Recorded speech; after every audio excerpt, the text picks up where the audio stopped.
Localement, l'épisode révolutionnaire se traduit par le rétablissement du culte catholique en 1803-1804. La paroisse est rattachée à celle de Toussieux. Des réparations sont effectuées au clocher et de nouveaux objets liturgiques sont acquis. La nomination d'un curé ne s'effectue qu'après le rachat de l'ancien presbytère en 1820. L'église s'orne d'un tableau de Sainte Marie-Madeleine en prière, patronne de la paroisse.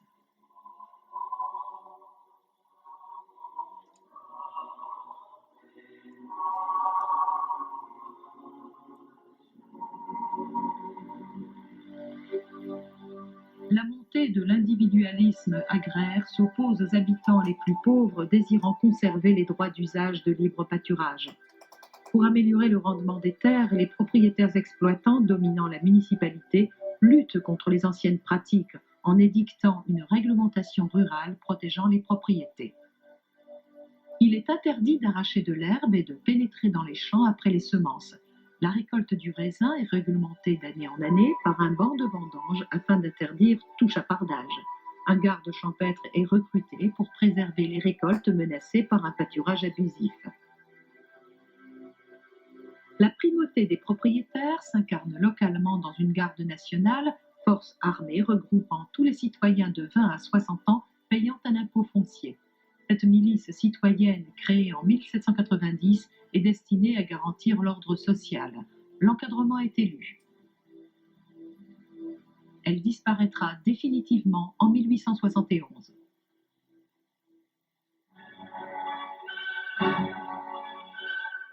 La Révolution de juillet 1830 et l'avènement de Louis-Philippe marquent d'importants changements.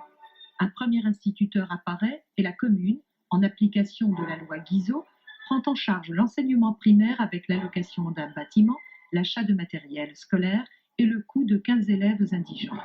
L'enseignement n'est pas obligatoire et une rétribution pour rémunérer le maître d'école est demandée aux parents. En 1838, 2 maisons d'école, pour les garçons et pour les filles, sont achetées par la commune dans l'actuelle cour du presbytère. La liberté d'enseignement aboutit à la création d'une école congréganiste privée en 1836. La grande voirie fait l'objet d'une attention particulière. Les années 1830 voient la création de l'actuel réseau. En 1834, une enquête publique s'ouvre pour la création de la route de Givors à Crémieux. C'est le chemin départemental 149. En 1835, c'est à l'actuelle route d'Eyrieux rectifiée d'être projetée de Lyon à la Côte-Saint-André. L'élargissement des rues actuelles du 23 août 1944 et de la Libération impose la destruction de maisons riveraines et la cession de terrains en 1840-1842, puis de 1857 à 1861. Le changement de régime politique relance le procès de l'ancienne forêt de Velin en 1830, située à l'emplacement du terrain d'aviation. Le jugement du tribunal civil de Vienne de 1834, octroyant aux communes de Mions et de Marennes le 1/7 de la superficie du terrain, aboutit en 1838 à la cession à la commune par Pitiot de 15 hectares sur Corbat. Affermés au plus offrant, ces communaux fourniront près de 40% des recettes budgétaires.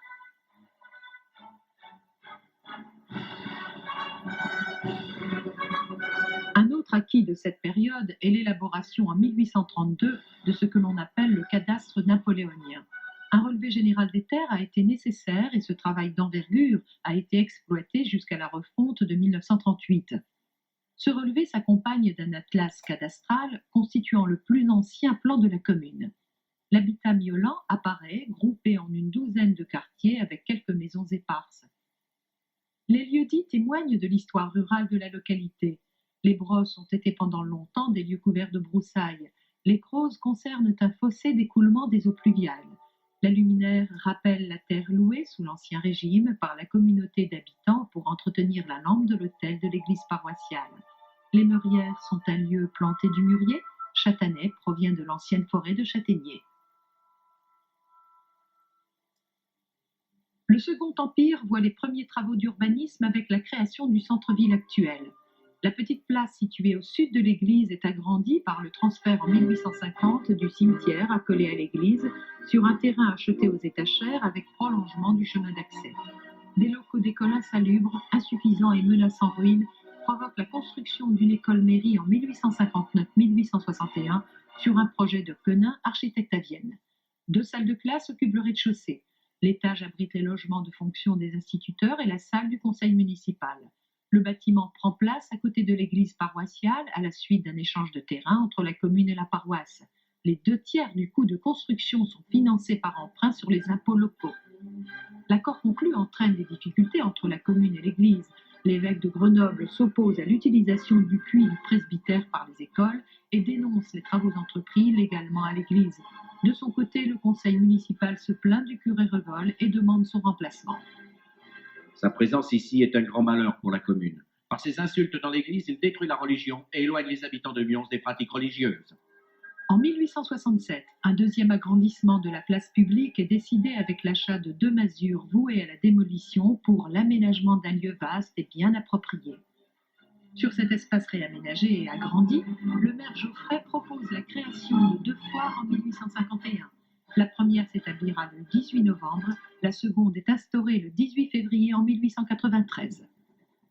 Autre innovation importante, la ligne de chemin de fer Lyon-Grenoble est créée en 1855 avec l'implantation d'une gare à Saint-Priest. En 1865, la commune décide l'emploi d'indigents aux tâches d'entretien, leur procurant ainsi des ressources durant la morte saison. L'amélioration du réseau facilite l'accès aux terres et aux localités voisines. L'actuel chemin de Corba prend de l'importance. L'allégeance au régime s'illustre par l'achat d'un drapeau dont il reste l'aigle impérial comme enseigne. Dans cette période d'expansion, l'enseignement n'est pas oublié. La commune décide en 1865 une participation financière identique aux garçons pour la scolarisation des jeunes filles les plus pauvres. En 1867, un cours pour adultes gratuit est créé pendant l'hiver. Il est d'autant plus utile qu'à la date du recensement de 1866, il y a 30% d'analphabètes à Nyons, dont une majorité sont des femmes. Dispensé par l'instituteur, il connaît un grand succès jusqu'à la fin du XIXe siècle. De 593 habitants en 1790, la population augmente régulièrement durant toute la première moitié du XIXe siècle pour atteindre 935 habitants au recensement de 1866. Barthélemy Perret est maire de 1830 à la Révolution de 1848. Il est remplacé par Joseph Fonrobert, président de la commission municipale mise en place avec la Seconde République et premier maire d'un conseil municipal dorénavant élu au suffrage universel. Confronté à l'opposition d'une partie de la population, son successeur Joseph Geoffrey démissionne en 1862, laissant la place à Trivier-Perret. Ce rentier occupe une place importante dans la vie locale. 10 fois réélu, il totalisera 42 années de mandat. Nommé sous le Second Empire, destitué en septembre 1870 lors de la proclamation de la Troisième République, il est réélu l'année suivante et reste maire jusqu'à sa mort en 1903. Hormis une brève interruption de 1878 à 1881, il ancre à Nyons le régime républicain dans une volonté paysanne délivrée des grands et des prêtres. Jean-François Perret, son fils, médecin, lui succédera de 1903 à 1908 avant de laisser la place à Émile Merle.